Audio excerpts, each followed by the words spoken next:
L'Observatoire de la vie publique tire la sonnette d'alarme face à l'évolution de la conjoncture politique actuelle. Dans un communiqué paru ce jour, elle dénonce le dysfonctionnement de l'État. L'hôtel 5 étoiles sera inauguré au mois de septembre au plus tard, d'après Ulrike Ingetin, ministre du Tourisme. Aucun appel d'offres ni négociation n'ont été lancés pour les opérateurs locaux, d'après nos sources. 3 militants des Femen ont tenté de se jeter sur la voiture de Dominique Strauss-Kahn à son arrivée au tribunal correctionnel de Lille ce mardi. L'ex-patron du FMI doit y être auditionné jusqu'à jeudi dans l'affaire dite du Carlton.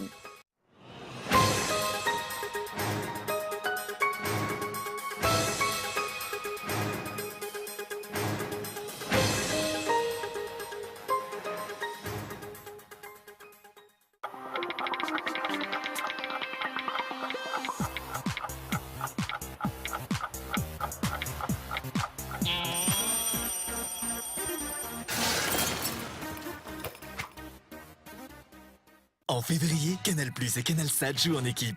C'est quoi l'option 4-4-2, 5-4-1 On fait quoi, coach? On est l'équipe de nettoyage. On est là pour la sécurité et la maintenance des drones. Carrie Mathison, désormais seule. Vous n'aurez qu'à regarder l'homme qui se bat à vos côtés. Les drones sont arrivés. Tonight was the real. Merci mon ami, avec pas. C'est qui les patrons ici? Vous aussi, rejoignez l'équipe Canal+ et CanalSat pour découvrir le meilleur du cinéma, des séries et du sport. L'installation est offerte pour tout abonnement.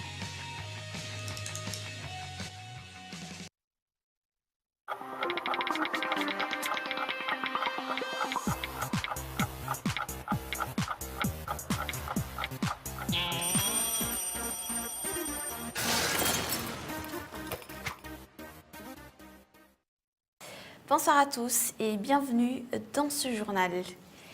L'Observatoire de la vie publique, CEFAFI, tire la sonnette d'alarme face à l'évolution de la conjoncture politique actuelle. Dans un communiqué paru ce jour, il dénonce le dysfonctionnement de l'État. Il met en évidence que le régime actuel n'a ni projet de société, ni plan de développement, ni suivi de décision, ni culture de sanctions. Reportage. L'Observatoire de la vie publique ne ménage pas ses mots pour dénoncer les dérives du régime Razonarmapian. Le dysfonctionnement de l'État est un fait. Cet important organe de la société civile souligne que le HVM suit le parcours de ses prédécesseurs, l'AREMA, UNDD et le TIM. Je cite, « Sur le plan politique, il se hâte de former un parti attrape-tout, sans base ni structure et peuplé d'opportunistes. » Sur l'application de la loi de la décentralisation, les attributions des provinces, régions, communes sont floues. C'est la raison pour laquelle des versions contradictoires de la loi de la décentralisation ont été élaborées d'après le CEFAFI. Il ajoute que la loi sur le statut d'Antananarivo relève de l'improvisation et de la mauvaise foi totale. Les affaires mafieuses et les trafics des ressources naturelles sont des preuves tangibles du dysfonctionnement de l'État. Sur les faits notoires, ni suivi de décision, ni sanctions ne sont mises en œuvre, précise l'Observatoire de la vie publique. Il dénonce que les premiers responsables des trafics, des appels d'offres truqués, des détournements de fonds publics, de l'insécurité et des exécutions sommaires, sous prétexte du maintien de l'ordre, sont apparemment protégés en haut lieu et au détriment de l'état de droit. Toujours dans le volet politique, le CEFAFI dénonce la dérive des institutions. L'Assemblée nationale est la moins crédible d'après le communiqué. Les 151 députés qui le composent se font acheter par le pouvoir à chaque vote important. L'approbation de ces dérives de l'État pourrait causer une nouvelle crise dans le pays, selon toujours le CEFAFI. L'ouverture de la session extraordinaire d'aujourd'hui a été marquée par le marchandage des 4x4. Si les députés persistent et signent que ces véhicules sont primordiaux pour leur locomotion, le Premier ministre Jean Avelnarive, lui, souligne que le moment n'est pas encore propice. Le face-à-face entre les membres de l'exécutif et le Parlement aura lieu demain. Zora Coutinjin. Une énième fois, les avantages des députés ont été mis en avant lors de la session extraordinaire d'aujourd'hui. Après les salaires et les indemnités, voilà que la dotation de véhicules 4x4 refait surface. C'est par ce volet que les députés commencent la session extraordinaire de l'Assemblée nationale cet après-midi. Les marchandages ont fortement marqué la cérémonie d'ouverture. À l'unanimité, les députés réclament qu'il soit doté d'un 4x4. Jean-Max Rakutmamundi avance que ce moyen de transport est nécessaire. Une commission plénière se penchera sur ce dossier demain matin, mis à part la présentation du programme général de l'État. L'État a octroyé une enveloppe de 83 millions d'arrières chacun pour l'achat d'une voiture 4x4. Le reste sera pris en charge par les parlementaires. En d'autres termes, 12,5 milliards d'arrières du budget de l'État sera affecté à l'achat des 4x4 des députés. Les députés rembourseront pendant 4 ans un montant de 3 millions d'arrières par mois afin d'acquérir un nouveau véhicule. Le président, tout à l'heure de l'Assemblée nationale, a utilisé le terme de moyen, donc outil de travail, moyen de travail. Donc c'est très important. Les véhicules 4x4, à mon sens, constituent donc des moyens pour s'affranchir de cette mission noble donc, qui est attendue de chaque député. Il est, à mon sens, tout à fait normal qu'il y ait une participation réelle de la part des bénéficiaires qui sont donc les parlementaires. Donc là, je parle sur un aspect financier. D'après le Premier ministre Jean Avelnariv, l'achat des 4x4 ne figure pas parmi les priorités de l'État. Mis à part la présentation du plan national du développement, il est prévisible que les marchandages autour de ces véhicules domineront dans le débat entre l'exécutif et les parlementaires demain. Dans l'actualité également, Mark Ravalomanan est coupable. Tout retour subreptice constitue une infraction. 4 mois plus tard, l'ambassade de l'Afrique du Sud dévoile une partie de l'enquête menée par les autorités sud-africaines. Alors, l'enquête est close. Les conclusions seront présentées au gouvernement d'ici peu. Écoutez les explications.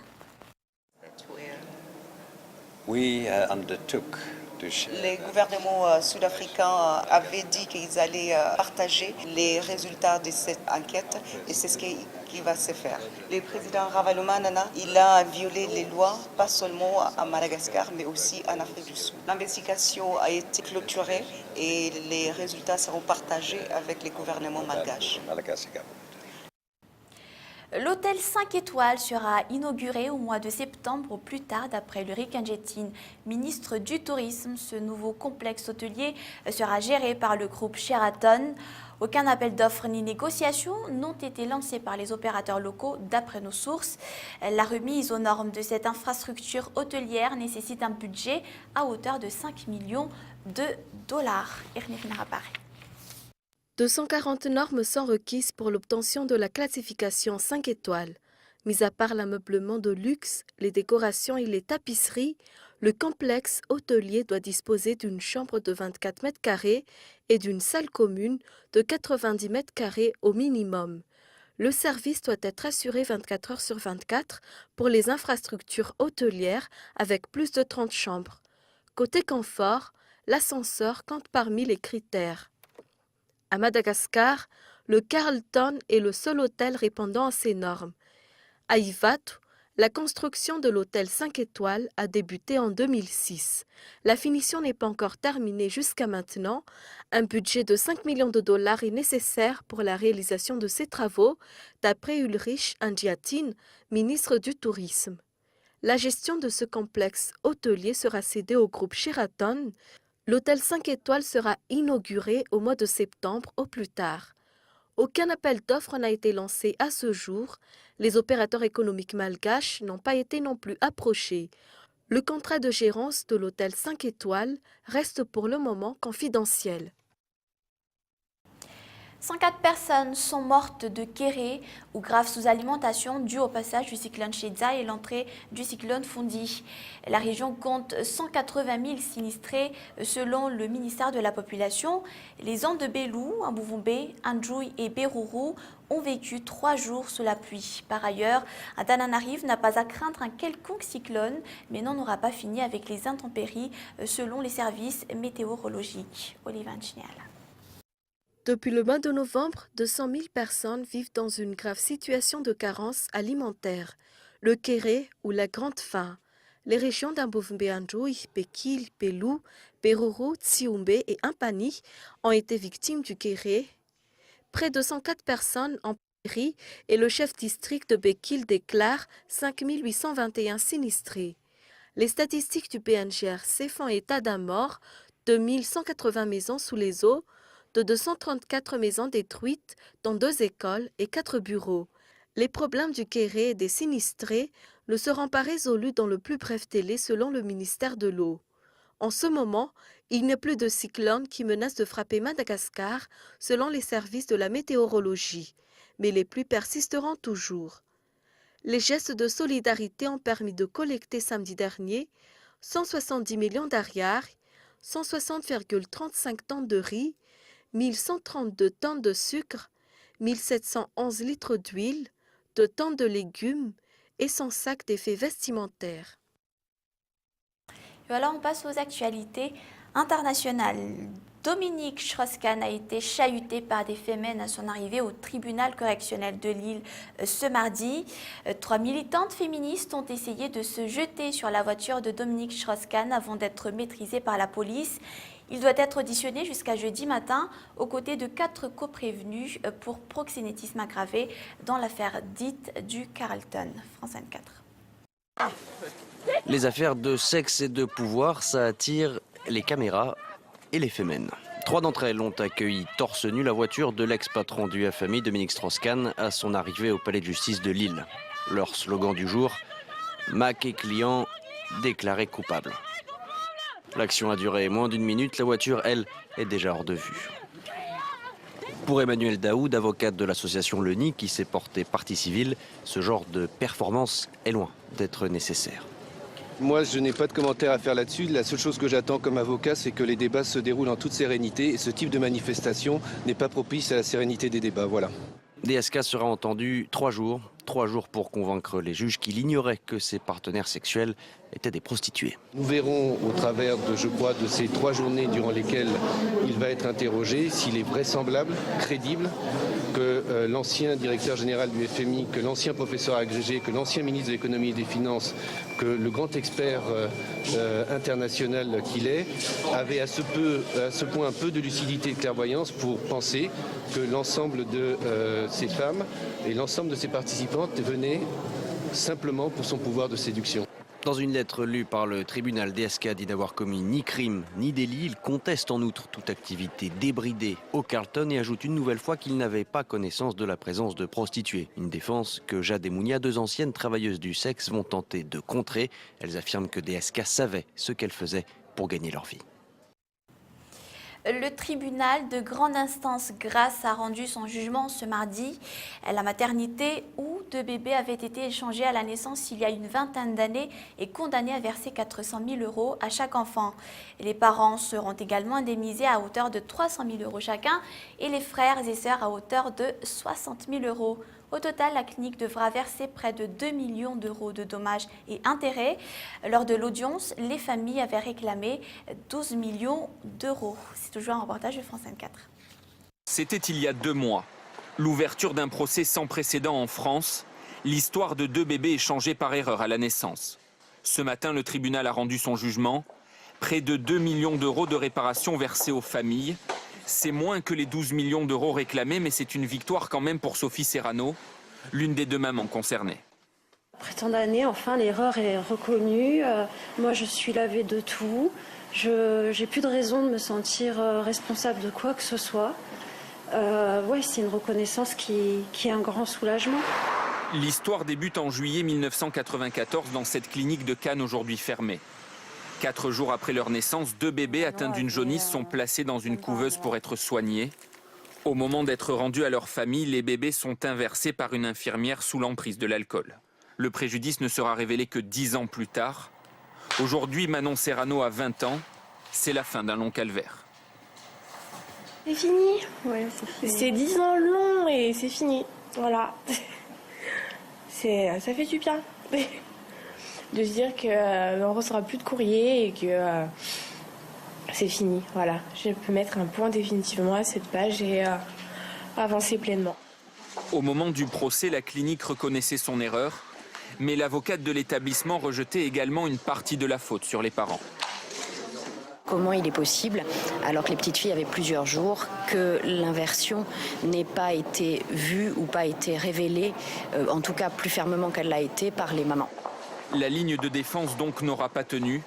Le tribunal a condamné la clinique pour manquement à une obligation de résultat. Et c'est le moment du rappel des grands points développés dans ce journal aujourd'hui.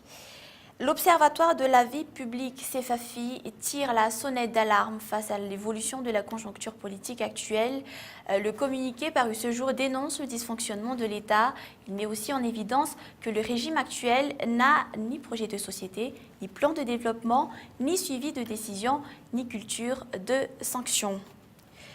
L'hôtel 5 étoiles sera inauguré au mois de septembre au plus tard, d'après Ulrich Angetin, le ministre du Tourisme. Ce nouveau complexe hôtelier sera géré par le groupe Sheraton.